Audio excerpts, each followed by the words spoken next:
Hey y'all, it's Santana, aka Tana's Book Diary, and I'm back with another video. Based off the title of today's video, I will be giving you all book recommendations that have complex fathers. Thank you all so much for the love for my complex mother-daughter video. I really appreciate the love on that. And also the love that's being shown on my most recent book haul. It'll be up in the cards somewhere, but I appreciate it. I love this channel so much. I love BookTube. I love recommending books and I love talking about books and connecting with you guys. So I truly appreciate every single one of you who has watched, commented, liked, shared my videos, given me suggestions and book recs. I definitely write every single one down and I'm just so happy for this journey and I hope to continue with you guys. But let's get into my recommendations. First one is Hurricane Summer by Asha Bromfield. She actually is an actress. She is an actress. She was on Riverdale, like most notably, but she is an author. She has 2 books, and I believe one of them, this one in particular, is being adapted into a film, I want to say. So I'm really excited to see this come out. But yeah, Hurricane Summer, I read a few years back. I was told about this by my middle school English teacher, actually, and I read it, and it hit a little too close to home. Hurricane Summer is about this girl and her younger sister.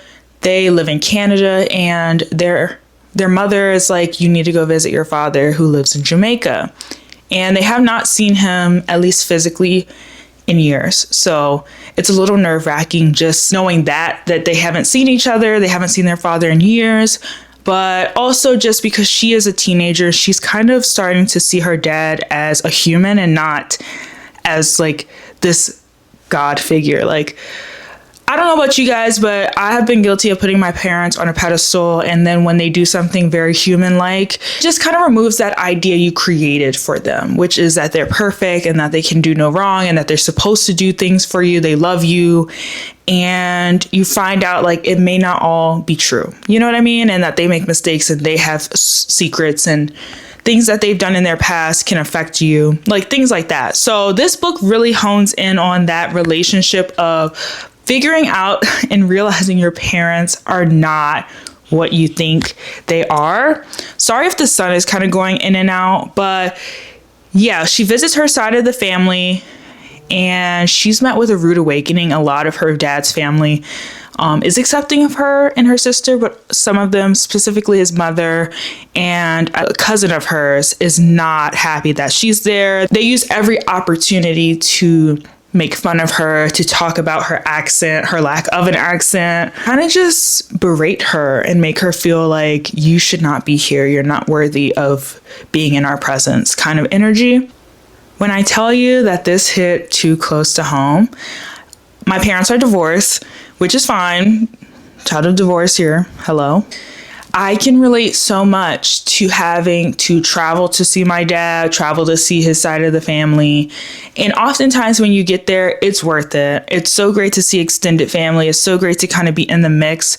But I understand that feeling of feeling disconnected from my dad and not having the relationship I wanted. We do not have that. And in time, it could possibly happen. But the reality is I don't think it will, just because it takes 2 to tango. It has to be 2 people who are willing to put that work in. And if they're not, it just can't go anywhere. And that's very similar to the storyline in Hurricane Summer, where as the child, you're put in this weird position where you're told the phone goes both ways and you need to put just as much work into making a relationship with your father. But to me, it's like, I am the child in this relationship and I should not have to do that.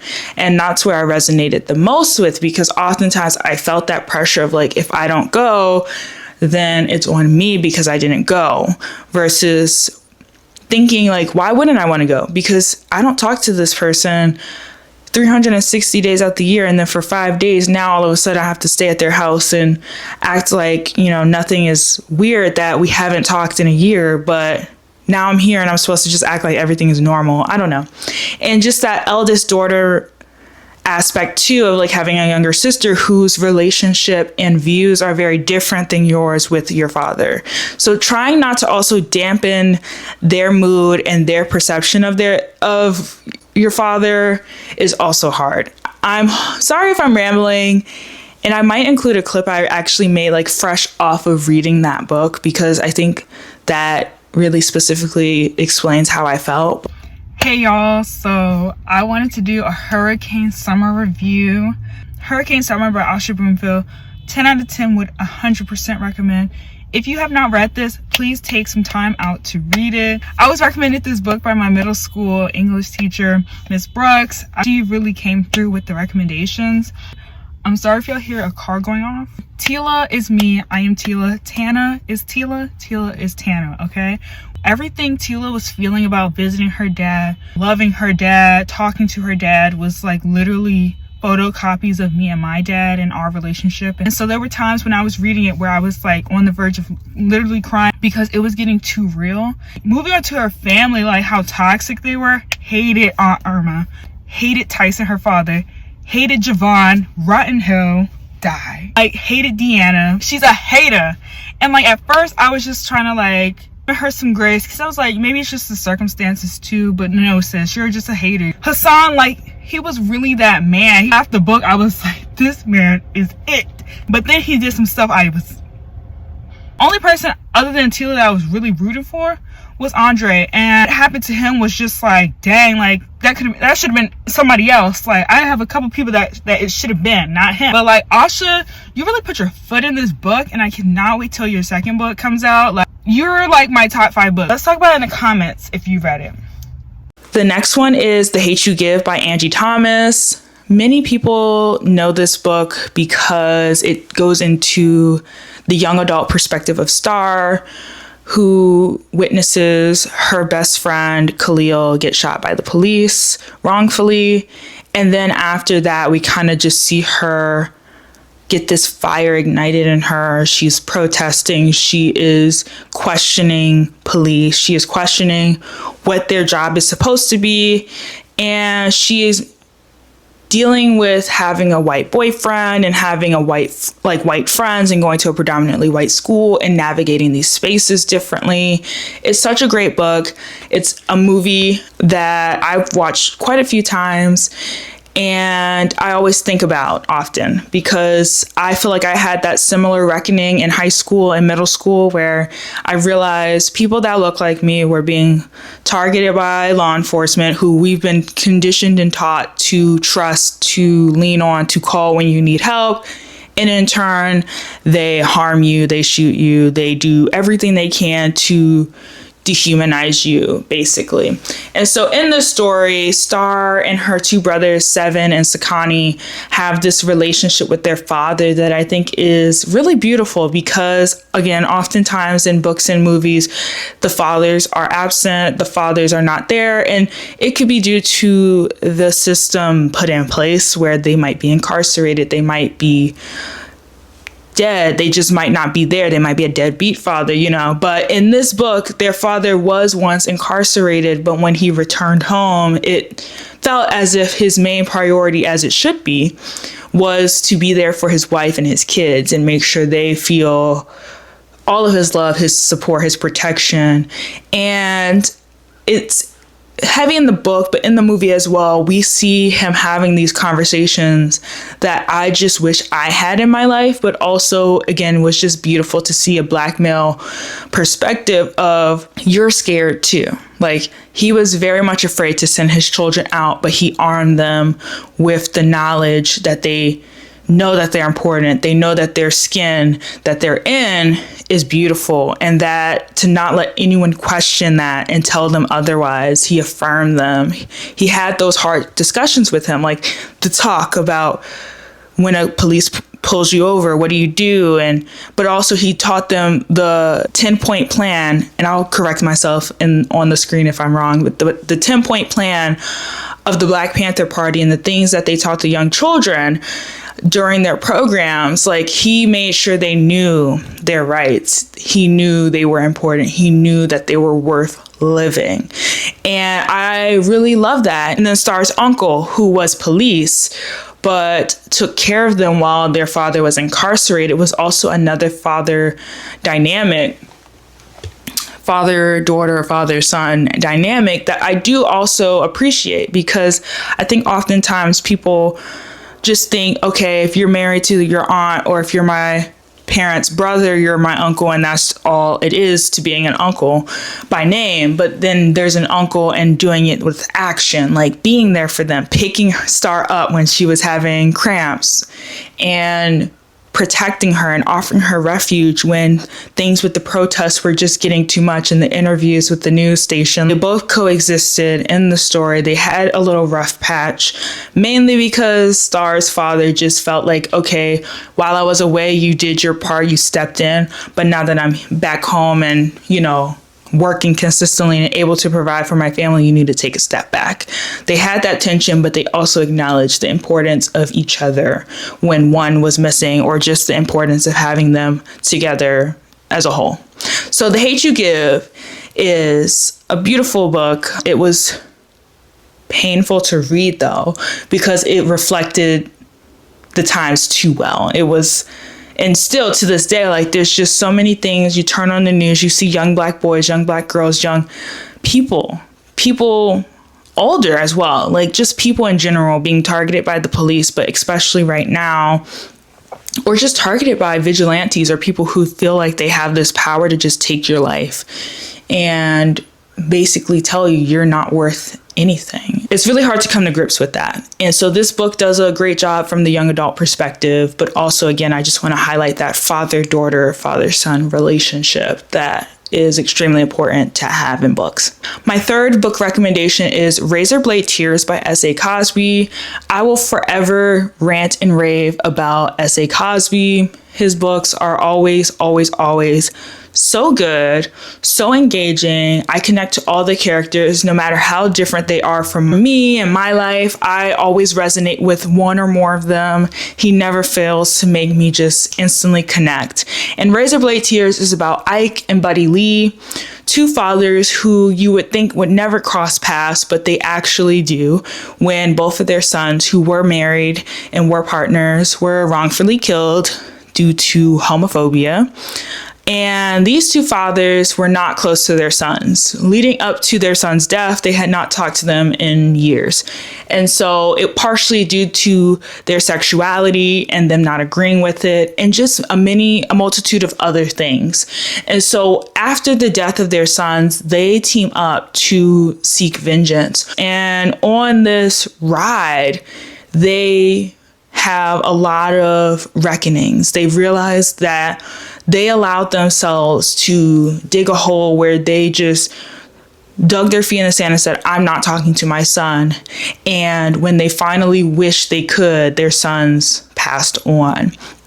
So in a way, they use this mission to seek vengeance for their sons, to realize they were wrong and what they believed was wrong, and that they need to just come to terms with making that decision of not talking to their sons. But it's a lot of racism. It's very, very violent. It takes place in the South, and it's a wild ride, but it's an interesting father duo book. I have to honestly re-listen to that. I really enjoyed that book because honestly, none of them, they weren't morally gray. They were morally red. Like there was no black and white with them too. Like they were strictly like, I was anti-Buddy Lee, anti-Ike, but towards the end, you can see that they saw what they did wrong and they accepted that they were in the wrong. I think that's kind of what a lot of people just wish they had as well, just their father saying they were wrong and to apologize to them wholeheartedly. Not the, let me just get you some food as my apology, or not to just act like nothing happened as the apology, but an actual, I'm sorry for my actions and how they may have affected you. You know what I mean? This book is just about redemption and vengeance.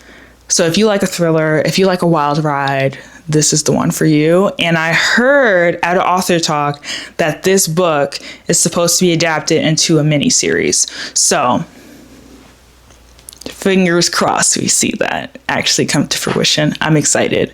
And my last one is Clap When You Land by Elizabeth Acevedo.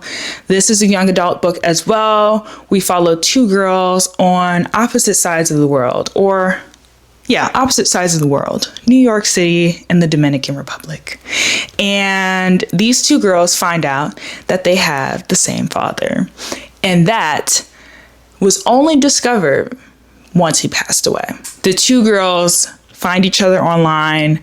They're talking back and forth. And that's when they crack open the story that their dad was once telling them was kind of falsified, obviously.